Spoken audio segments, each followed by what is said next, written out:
রামনবমীর শোভাযাত্রায় নেতাজি সুভাষচন্দ্র বসুর মূর্তিতে ধর্মীয় পতাকা লাগিয়ে দেওয়ার অভিযোগ উঠেছিল। পরবর্তীতে সেই পতাকা খুলে দেওয়া হয়। এই গোটা ঘটনা ঘিরে ব্যথিত মালদার মানিকচক এলাকার মানুষ। এরই মাঝে মানিকচক স্ট্যান্ডে অবস্থিত নেতাজি সুভাষচন্দ্র বসুর মূর্তিতে মালা দিয়ে যথাযথ শ্রদ্ধা জ্ঞাপন করল বামফ্রন্ট মনোনীত সিপিআইএমের মানিকচক বিধানসভা কেন্দ্রের প্রার্থী দেবজ্যোতি সিনহা। মনোনয়নপত্র দাখিলের আগে দলীয় নেতাকর্মীদের সাথে নিয়ে নেতাজি সুভাষচন্দ্র বসুর মূর্তিতে মালা এবং পুষ্পার্ঘ্য নিবেদন করে শ্রদ্ধা জানানো হয়। প্রসঙ্গত, রামনবমীর শোভাযাত্রার দিন এই নেতাজি সুভাষচন্দ্র বসুর মূর্তিতে জুতো পরে উঠে ধর্মীয় পতাকা লাগিয়ে দেওয়া হয়। এই ঘটনা প্রকাশ্যে আসার পর রীতিমতো ক্ষোভ ছড়িয়ে পড়ে। প্রশাসনের ঘটনার তদন্ত শুরু করেছে। যারা এই ঘটনার সঙ্গে যুক্ত তাদের খোঁজ চালাচ্ছে পুলিশ। তবে নেতাজির মূর্তিকে সম্মান জানাতে সিপিআইএম প্রার্থী দেবজ্যোতি সিনহা পদক্ষেপ গ্রহণ করে। এরপর সংবাদ মাধ্যমের মুখোমুখি হয়ে এই ঘটনা নিয়ে ক্ষোভ প্রকাশ করে বিজেপি এবং তৃণমূলকে আক্রমণ করেন সিপিআইএম প্রার্থী দেবজ্যোতি সিনহা। প্রশাসন দ্রুত পদক্ষেপ নিক এবং যারা এই ঘটনা ঘটিয়েছে তাদের গ্রেপ্তার করা হোক দাবি করেন তিনি। আরও আপডেট থাকতে আমাদের ভিডিও শেয়ার ও ফেসবুক পেজটিকে লাইক করে ফলো করে দিন। আমাদের পরিষ্কার কথা, মুসলিম মসজিদে যাবে, আজান দিবে, পড়বে, এবং হচ্ছে যে হিন্দুরা মন্দিরে যাবে, কেউ বাধা দিলে প্রশাসনকে ব্যবস্থা নিতে হবে। আর তার আগে বামপন্থী কর্মীরা এই বিভাজনের বিরুদ্ধে লড়বে। কিন্তু খুবই দুর্ভাগ্য, রামনবমীর উৎসবে আমিও ছিলাম মথুরাপুরে। আমার হাত দিয়েই বজরং বলি হনুমানের ছবি যে দেবতা আছেন আমি সেটা দিয়েছি পুরস্কার হিসেবে। কিন্তু এখানে যেটা হয়েছে এটা মেনে নেওয়া যায় না। কেন পুলিশ প্রশাসন এখনো চুপচাপ আছেন? নেতাজি সুভাষচন্দ্র বসুর মূর্তিতে কেউ বজরঙের ঝান্ডা পড়াবেন, কেউ তার পা দিয়ে উপরে উঠবেন, এটা মেনে নেওয়া যায় না, মানতে পারি না। তার বিরুদ্ধে প্রশাসনিক ব্যবস্থা নেওয়া উচিত। ভিডিও ফুটেজ আছে, সব কিছু আছে।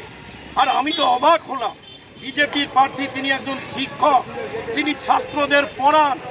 যে নেতাজি সুভাষ বসু দেশ বরণ্যের নেতা, বাঙালি হিসেবে গর্ব, তার বলা উচিত ছিল সাংবাদিক বৈঠকে যা হয়েছে এটা অন্যায়। কিন্তু তারা একটাও কিছু বলেননি। তৃণমূল এবং কংগ্রেসেরও প্রার্থী এই নিয়ে কোথাও একটাও বক্তব্য করেনি। আমি আজকে মানুষের প্রতিনিধি হিসেবে আমি নিজে খুব ব্যথা নিয়ে আজকে নমিনেশন করতে যাচ্ছি। কেন নমিনেশনের 6 তারিখ শেষ দিন। পিছন দরজা দিয়ে তো বিজেপি এবং হচ্ছে যে তৃণমূলকে আমি জিততে দিতে পারি না, আমার পার্টি জিততে দিতে পারে না। কিন্তু এই উগড়িটোলা যেখানে নেতাজি সুভাষচন্দ্র বসুর মূর্তি আছে, এখানে কয়েকশো মানুষের নাম বাদ, এখানে পথ অবরোধ হয়েছে, 167 জনের নাম বাদ। 50 বছর 60 বছর ধরে ভোট দিচ্ছে। আমাদের পার্টির নেতা মোহাম্মদ সেলিম কোর্টে গেছেন। আমরা এখানে লড়ছি। নেতাজি সুভাষ বসু প্রথম বামপন্থী একজন নেতৃত্ব, যার হৃদয়টা একবারে বামপন্থী ছিল। সারা জীবন উনি হচ্ছে বিভেদের বিরুদ্ধে লড়েছেন, স্বাধীনতার কথা বলার জন্য, আনবার জন্য গোটা বিশ্ব করেছেন। আজকে তার মূর্তিতে কেউ অবমাননা করা আচরণ করবে, এটা মেনে নিতে পারছি না। আমি ব্যথা নিয়ে আজকে নমিনেশনে যাচ্ছি। কি করলেন নমিনেশনে যাওয়ার আগে? প্রণাম করে তার হচ্ছে যে তার যে সেই বিখ্যাত যে স্লোগান জয় হিন্দ, সেই কথা এই মানিকচকের সাধারণ মাসির বলে আমি হচ্ছে আজকে নমিনেশনে যাচ্ছি। আমি আশা করব এই বিভেদের রাজনীতি যে যাকে সমর্থন করেন সেটা তাদের ব্যাপার। নিশ্চয় নির্বাচনে অংশগ্রহণ করে তারা ভোটটা প্রয়োগ করবেন, কিন্তু ভোটাধিকার কেড়ে নেওয়া হবে।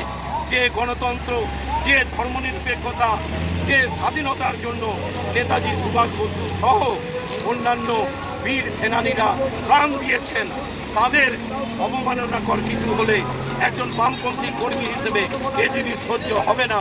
তাই আমি আজকে মথুরাপুরেও নেতাজি সুভাষচন্দ্র বসুর প্রতিকৃতিতে আমি মাল্যদান করেছি। আমি হচ্ছে এখানে সবচেয়ে বড় যে মূর্তি আছেন, আমি বিধায়কই এখানে তার আর্থিক তহবিলে তৈরি করেছেন। আমি জানি তিনিও অসুস্থ আছেন, তিনিও আমার এই মানিকচকের ভোটার। আমি অনুরোধ করব তার কাছেও এই বিভেদের রাজনীতি যা করতে চাইছে আপনার দল এবং অপরদিকে বিজেপি, তাকে রুখে দিন। আমরা বামপন্থীরা রুখব। আজকে আমি শত কোটি প্রণাম জানাচ্ছি নেতাজি সুভাষ বসু।